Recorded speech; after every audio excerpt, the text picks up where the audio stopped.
Unim say Drew baby a cap chichiri de baduru voter registration no say ya e de kachichiri de ba na this time no e Drew baby cry e ko register ni e kunkum ye ho ye bobo ye ho tuo ni sa ne ma no entokwa eni faso e na Drew baby e ko eni voter register ye and for that matter mpese mo avoid there mummy nyusu Ghana card no kwa na Ghana card no kwa na betimi amietimi ahu se ampa mami we say mami we say anya sa sie ka sie jegum sa unum say NDC for mu fie ne say un say Drew baby say ya be voter registration for na Dubai for nyina ba be kubo menam kam kire ho ye be voter registration is here na Togo for nyina no ma be gugu ano ho eti at this time out me say omunya sa opportunity mo manenti no omumuni yakum omumpo ye the voter no ye the sa Ghana kan ne be ya de no eti ye be say electoral commission say why insist law be so apply be to the latter and make sure say Ghana can ne ye adwuma no ofanye eduru baby am beka so I don't NDC for MPP for the ye defending electoral you are not defending electoral commission. But when say me referee regulation no, when say 2012, or the certain regulation be by say Ghana card no is the only source of documents that do baby. You debate my PPA or my way mo. Our voter card here they can't be. Voter card here can't be. But you ever say for now say right this is for no they should make sure say electoral commission adwuma na oye no. Omo wan enyo na adwuma say be ya na yanko dia home. Ohene ye kono kaka meka ne say wo hwe Ghana constitution mu a.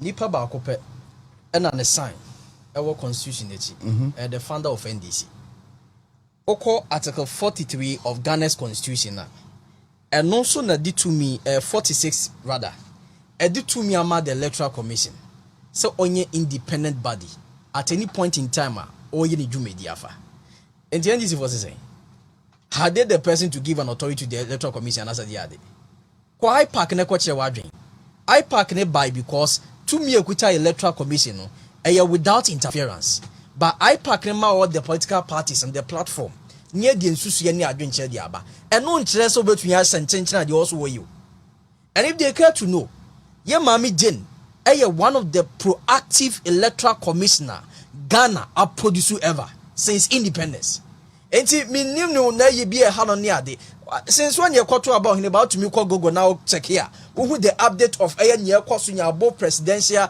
constituency various level na se for nyina nene do dia ba bontisi for Ghana card en quarter aba because wo hunu infractions are get the voters ID card the health insurance any other cards ne koya e de breye ne enti yensu Ghana card ya ye nwadwuma ya bon card Ghana sikatwitwi die aye enkoye size no eno so NDC how ye de ade and just like when you are crazy kind no no pay emma ebesi omo kwan na Togo for ni Cote d'Ivoire for the Ghana ebe register or borderline no emma voter ready vote ni kwosoro no enu ti no mo yes ana but enu so yan to so de bia sa because ye kai de eye omo ankasa fanda e kan ye also mo win election da on a clear grounds omo win election da de bia omo wi atwagum but this time around ye pese e call election no e wo kwan kro den so enu so wo mpe na ka government we dey kwa na gensu wo saade ho na opposition na wusu saade we ho enti e de esre ye mami je mensa nim se nye wo ye no ye de bebo ma Ghana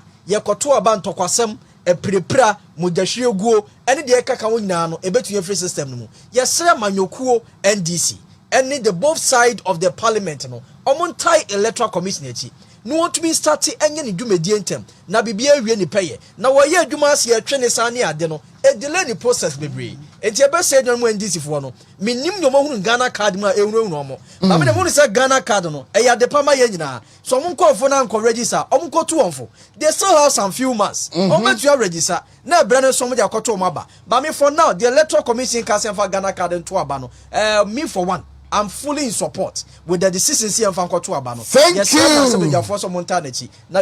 Adomako Mansa Collins, a 65-year-old boy. He's the only person who's 65 or a boy. A Fija Quadrant of MP. At a Christmas was wishing a happy birthday. I'm wishing happy birthday. By my boss Dave. Ovisa see you also watch out. Ovisa. Watch out. Also, yeah, we there. At my corner, we there now. Yeah, wishing happy birthday. Collins. Yeah, wishing happy birthday. And now, Adma comments on my country and then offense association is old husband. Miano. But who's on our Kwasi Kwaduni now in from him? And that also come invite him. Yeah, mano. Also come invite him. Yeah. Adwem bɔne we better than ayi ensu ato adwem fie wo mutrimi e better than nyame ato sabe ensu papa e de ato man no so mo sorry a de bia mo de tese oh Farouk, it's okay, you can disagree with my submission, but it's the fact. Why? Whether I'm useless or not, it is the fact. Whatever I'm saying here is the fact. If you have any alternative fact, put it there. Which party, let me tell you this, which party sent or made Okada illegal in Ghana? I know say me. And I know sumunim and you could read in Abe say NDC John Bahama. Sa ye jam bio hwe na me awrade. Eya na ye me ya o. Hwe ye nuanom nkramufuo. Now so me media people don't agree with me. I won't say me yen kremo and everything, but I feel say they have been left behind so many times. Believe me, government ya beni na anshe dan tin ani amfa nhwe ye nuanom in that and it hurts. It's a bad. It's a say I know say they hearing it na be yomo ya, but it is the truth. We have left them behind so long. Inti for obi beba utie na obeka se debi ye nuanom yi debia ye ba.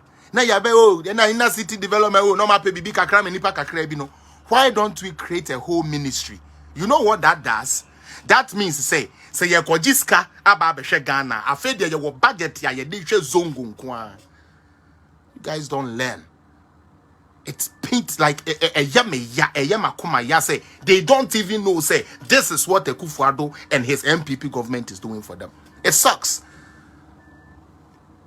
It sucks. When Akufo-Addo is thinking about what? Building ICT centers in our Zongos. When Akufo-Addo is thinking about training more of our Zongo peoples in school and everything, you leave Mahama, he tells you he wants to build what? He wants to build mortuary. Because some of the other person will see you move from the end. Sebe, unsi mortuary ne momuno, yensi ye nuanom enkremu for the bia. Adia ba ko ye me fe wo mo kra so omu sie no ho no so kra ne se omu no nya de a ye be ya ne te se ye de ya de nipa sha fridge mu a watue ska nipa isu awu.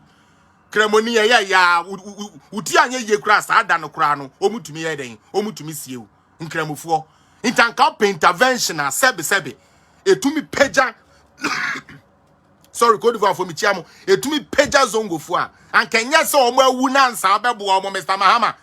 You want them to die before you help them? Akufo-Addo wants to what? Make them employable. Akufo-Addo is trying to give them ICT centers. Akufo-Addo is building astroturfs in their zongos. So that we can have the Sulemuntaris, we can have the Asamwejans, and we can have the Baba Ramans and those boys. Ishao kunumu ebebe. Ofui. Ofisa brochile bekam no sorry ya na sebe. Omo bebo